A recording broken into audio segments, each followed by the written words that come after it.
जग के स्वामी है तू ही सबका सहारा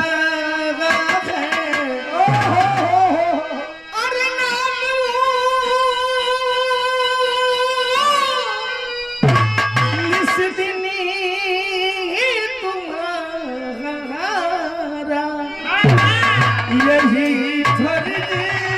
हमारा है।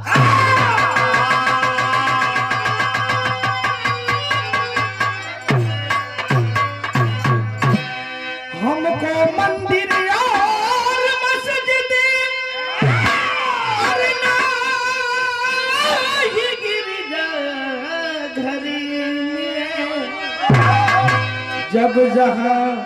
मैं सरी झुकाऊं बस तेरा ही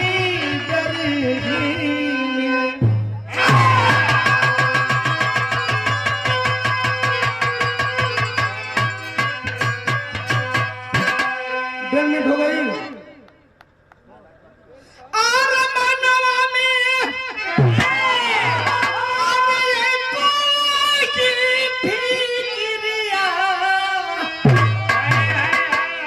तो सैया खा के किरिया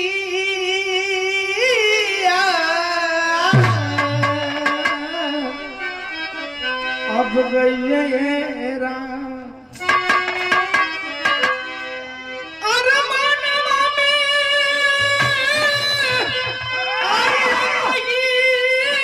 फिक्रिया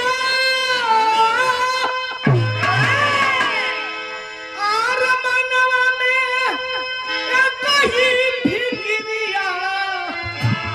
तो सैया खा के किरिया अब गई राम आर नैहर में रोवताड़ी तिरिया आर नैहर में रोवताड़ी तिरिया तो सैया खा के किरिया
भाई की ओर से ये दुआ प्यार सम्मान भाई के चरणों में कोट सापराम देवी ठेका ना बाजल आज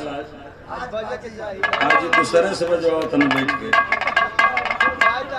ये करिश्मा का पाहुन हूँ जाने ला लोग ये हरिंदर हूँ हमार ढोलक वादक हो जितेंद्र बाबू बताइबो करिश्मा शास्त्री का पाहुन हूँ आवा पाहुन आवा बुलाओ पाहुन आवा खड़ा हो जाए आवा खड़ा होगा आवा गमछा ले लो भाई कवि गण लोग हैं सभी लोगों का हार्दिक अभिनंदन स्वागत वंदन करता हूँ।